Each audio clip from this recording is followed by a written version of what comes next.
Hello and welcome to the Red and Black Roundtable. I'm your host, Zach Shugan, and today I'm joined by two of our football beat writers here at the Red and Black. We have Tommy Boyd and Janey Murray. How you two doing?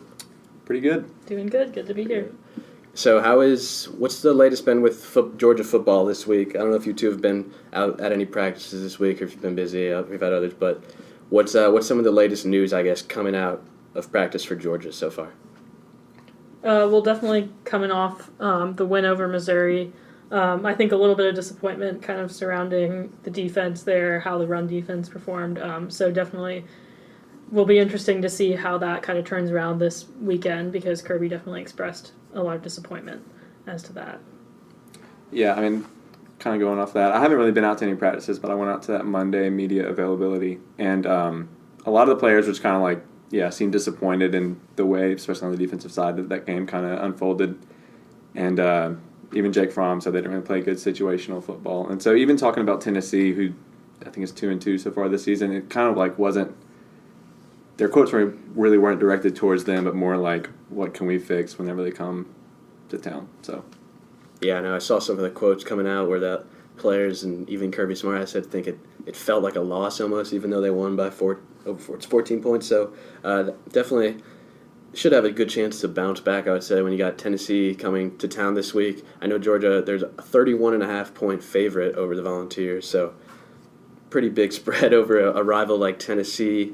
Obviously, you think about the last time Tennessee came to Athens, and I know a lot of Georgia fans I've seen on Twitter, when the articles have been written about it this week, they were like, don't even bring that up. Don't bring that game up. That was 2 years ago. But I think the players, you can't not bring it up because I'm sure it's still fresh in the players' mind. So what have the players been saying about it this week? I saw you were writing that they're still taking some lessons away from it.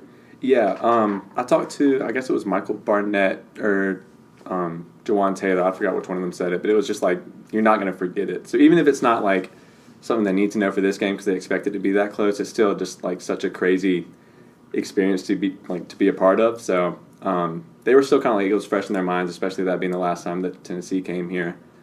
And like I said, Fromm was talking about the situational football that he feels like Georgia needs to improve on, and that was kind of the biggest or like the most notable lesson that they've had in situational football, I think, in recent, I guess, the national championship too. But like that kind of brought it to the front of their minds, just like, here's what can go absolutely wrong if you don't do everything the way that you need to do it. I just think it's kind of interesting, too, to look at how much the two programs have diverged since that point. I mean, at that point, Tennessee ended up kind of going up really high, seeming to have a lot of potential. And then last year, obviously, really terrible for them and really great for Georgia. And Georgia obviously dominated them in Knoxville last year. So it's interesting to just kind of look at the differences there, and it's kind of continued that way up to this game.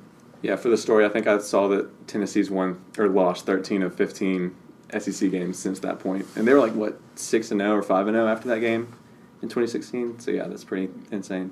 Crazy turnaround for both programs, I guess. But getting to know Tennessee, I don't think this game will be as close as it was the last time Tennessee was here. Obviously, you mentioned last year, 41-0 for Georgia in Knoxville.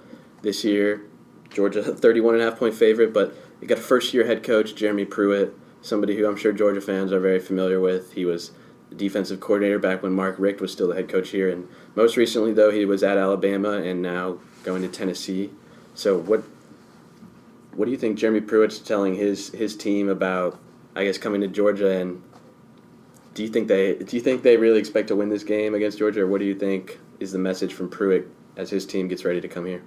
I mean, I don't want to say that they don't expect to win this game, just because I guess you would hope your team would expect to win every game they play in. But I think from a message standpoint, I think it's important that it's a physical game for them and that it's not like they don't lay down and just kind of accept a blowout or accept a 31.5-point, whatever the spread is. So I think as long as it's a good fight, no matter what the score is, I think that'll be important for Pruitt and his kind of, I guess, just message for the team going forward. And then Garantano, the quarterback there, who he's not a bad quarterback. I know he's been at Tennessee for a few years now, but he kind of just got his chance within the past year or so. So, Janey, what do you think about Jared Garantano and the job he's done at Tennessee, and I guess just the quarterback situation there at Tennessee? Yeah, I mean, they seem to have a pretty interesting quarterback situation later in the game against Florida. Keller Chris came in. So I guess they maybe weren't happy with Garantano's play up to that point.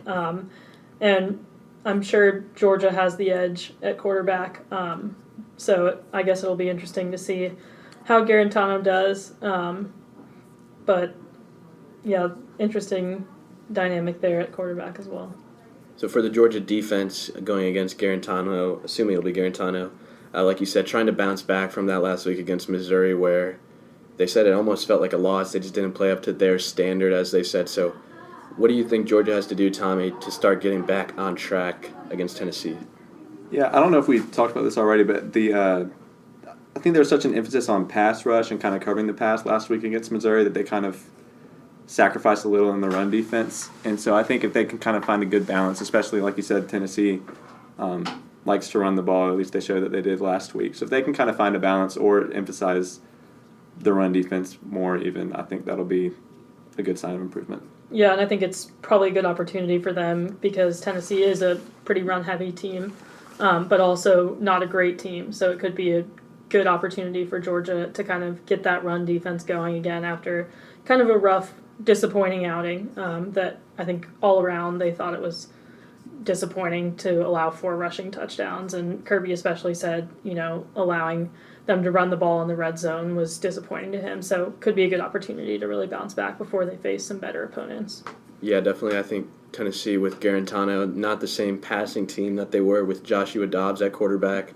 So definitely should be seeing them run the ball a heavy amount against Georgia, I would assume. So it should be, like I said, I'm sure the defense has a good opportunity, and I'm sure they know that too, especially when last year so fresh in their minds that they shut out Tennessee in their home stadium. What about with some injuries? I know that Georgia's dealing with, especially on the offensive line. Andrew Thomas had an ankle sprain that he's been dealing with most of the season now. And then obviously last week Ben Cleveland went down. So what's the latest with Andrew Thomas, Janey? So he ended up starting the Missouri game and then didn't really appear much throughout. What Kirby said was that he tried to play and just couldn't. But signs are pointing to him playing this weekend. He's been practicing with the first team. So if I had to guess, I would say I think he'll be definitely getting the start at left tackle. And so then with Ben Cleveland, he suffered a fractured fibula, so he's going to be out for a bit.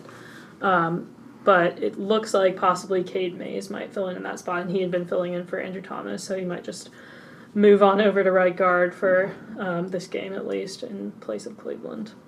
And then what about moving off the offensive line, still on the offense, but Tyler Simmons found out that he did suffer a shoulder injury Saturday against Missouri. So I guess, can you just break it down what happened for us there, Tommy, and what his status is going forward? I don't actually remember what play it was that he hurt his shoulder against Missouri, but I do. I mean, the good news is it looks like he's only going to be out for a few weeks. And I remember Kirby not brushed it off, but like he was kind of like, it's day-to-day, week-to-week. It's nothing like long-term, which is good news. But the bad news is that he just had that breakout game against Middle Tennessee, so you kind of hate to see it turn around so quickly for him. But it shouldn't be anything long-term or anything like that. And just while we're talking about it with the wide receivers, it should open up, though, some playing time for other wide receivers who we've seen a lot of. Do you think maybe one of the guys like Demetrius Robertson could be seeing more playing time this weekend? That's what I was going to – I don't know. I think the last time I really saw him play much was that first game when he had that long run. So it's been – I mean, I don't know how much I expected to see him play, but definitely more than he has played. So, yeah, this could be a good opportunity for him to kind of get back in and, if he's conditioned enough, get some passes or some carries or something like that. Anybody else in the wide receiver group that you could see moving up the charts with Tyler Simmons being out?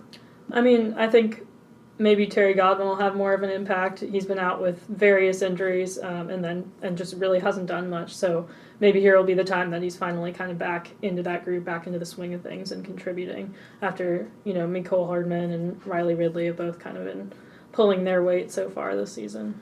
Jeremiah Alleman, too. Right, yeah. What about Monty Rice? This is something that we knew last week that something might have happened at practice or during the week before the game, but what is it with Monty Rice? Janey, do you know what it is? Yeah, so kind of a weird situation. We didn't hear anything about it the week leading up to Missouri. Then he didn't play on Saturday. And so Kirby said after that he had been dealing with an MCL injury that week and just wasn't able to playing the game. But Monday he did say that they're expecting Monty to be back practicing and possibly coming back for the game. So kind of a weird situation not knowing about that leading up to the last game, but looks like there's a chance he could be back. We'll see about that. And could be a big impact for the inside linebacker crew, which has kind of been a by committee position. So it's definitely been a big impact having him out. Another guy who could be coming back this week, it sounds like Jackson Harris, the tight end for Georgia. He is on the field a lot in recent years, and obviously we've seen some more of Isaac Nauta this year compared to last year. There was a lot of talk about the tight ends just not getting enough production. So I'm sure we could see Jackson Harris out there this weekend. But while we're talking about just injuries and playing time and everything, let's talk about a topic that kind of just came up today, especially with the news that Clemson's quarterback Kelly Bryant is transferring. The new redshirt rule says that you can play 4 games and still redshirt that year. So a lot of players are taking advantage of this to redshirt, but in transfer too. And Kelly Bryant's a graduate.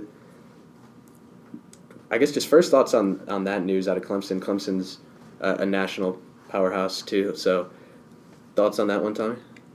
I mean, I thought it was kind of only a matter of time before they went with Trevor Lawrence as the starter. And it makes sense for them to kind of at least let Kelly Bryant know now so he can kind of make his plans for whatever he's going to do. But, yeah, I could see, like, how Alabama's done it where they go with, like he said today, that Tua and Jalen Hurts kind of both deserve to see playing time and should see playing time. So if you want to hold on to your quarterbacks, I would just kind of, I guess that's going to be the way to do it in the future, just, like, be non-committal, I guess. But, yeah, it's definitely the tide's kind of turning in the college football realm, I guess. Do you think Trevor Lawrence is deserving of the starting spot for Clemson here? Yeah, I think it's been pretty clear he's more talented. But it's obviously tough to see kind of Kelly Bryant carried them pretty far last year.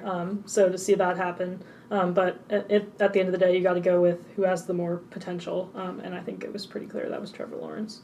Yeah, it's never something like you want to see happen because, yeah, like he brought them so far and he was very, like, consistent, I feel like.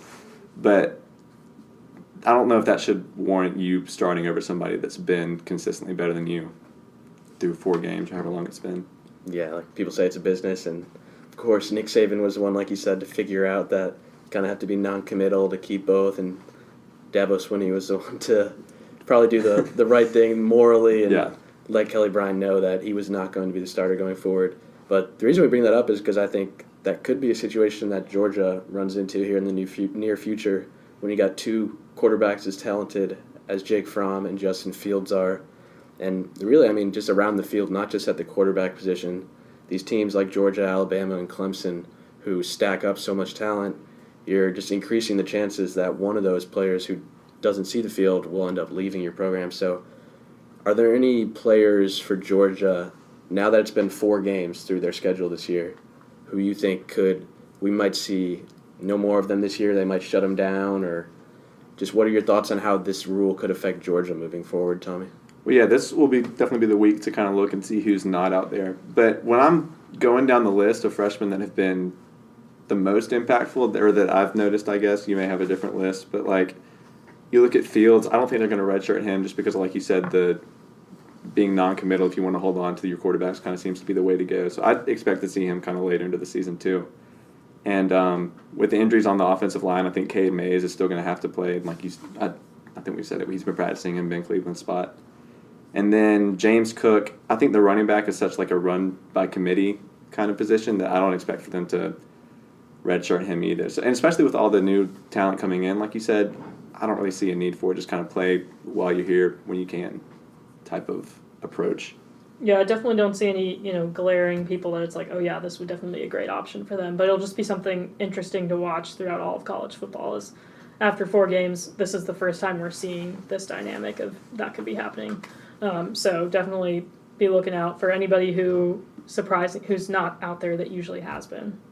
Yeah, I'm sure we'll update it after the game, and I'm sure possibly at some time in the next week or two could be seeing a player or two transfer out of Georgia. I know this just this time now that because of the 4 games, we're seeing a lot of players around the country transfer. So let's go into some game picks for this week. Looking back on last week's games, I don't know about you guys, but it was kind of boring slate of games, I feel like. And this week is definitely better, week 5. So let's start off with a top 10 matchup in the Big Ten. you have number 9 Penn State is going on the road to number 4 Ohio State.